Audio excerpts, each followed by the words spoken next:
Hi there.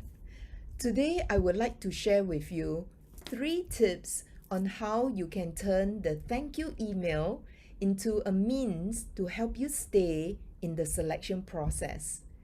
Well, I'm preparing this video in response to the emails and direct messages that I receive, all pointing to around the same few situations. And here are some of the situations. One, despite preparing, for that good interview that's coming up, the hopeful interview that is coming up, you realize that you arrive at the interview early, but the interviewer is late. Or worse, the interviewing session has been constantly interrupted, causing a lot of distraction for the interviewing panel. Or maybe you have been faced with, unfortunately, internet connections problem. It could be problems with your headphones, your earphones, and then it could also be a case where the video function just somehow did not work. So the third situation could also be a case whereby, and it's an interesting one because we received this as a question in our virtual seminar this week on tips to excel as a contract hire. And this question, oh, by the way, the recordings of the speakers are all ready and available in this same YouTube channel. Do remember to subscribe and also hit the bell button so that you are alerted anytime new releases are available. So this came as a question. What should I do when the interviewer keeps talking and talking and talking, leaving me very little time to even answer and let alone having any question for me? So what should I do? Okay, the fourth situation could be a case whereby, Eileen, I have just come off a meeting thinking that I've done very well, but then I realized that in my angst, to impress, I've actually forgotten a very key and vital point. So what should I do?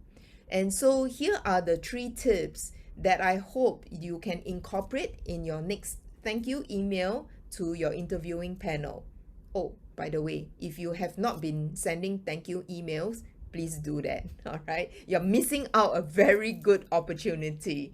Okay, so tip number 1 is this.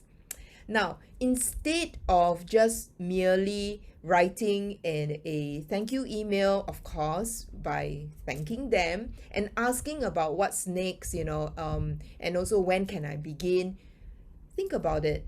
If you were to do that, you are merely again focusing on I, me, and myself and benefiting only you. So why not switch it around and make it worth the reader's while to read your thank you email?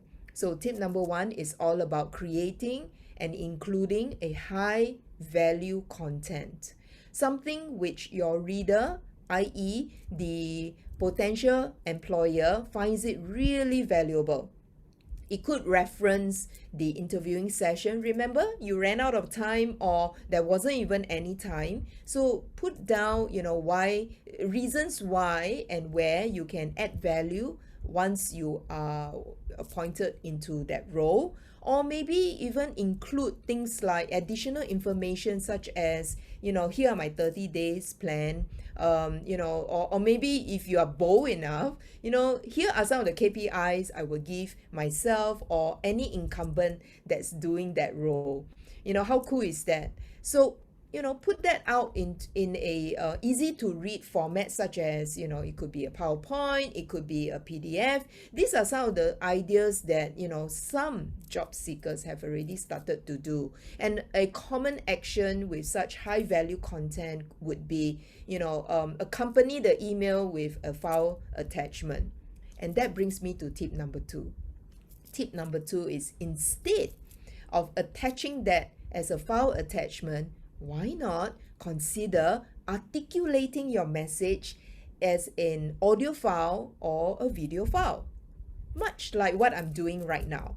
So capture all that and say it out in an audio message so as to maintain that human connection, make it really conversational, and the audience is able to realize that, wow, you have actually put in a lot of effort just to customize all that for us.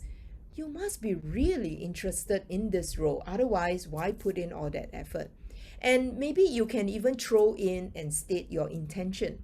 If your intention is really to connect, regardless of the outcome, therein lies an opportunity for you to connect with the hiring panel. Now, that actually brings me to tip number 3. All right. Tip number 3 actually looks at not closing off the entire audio message or video message just like that. You should actually squeeze in a request for referrals. So ask for referrals because people in that same industry would know someone else who might benefit from your plan.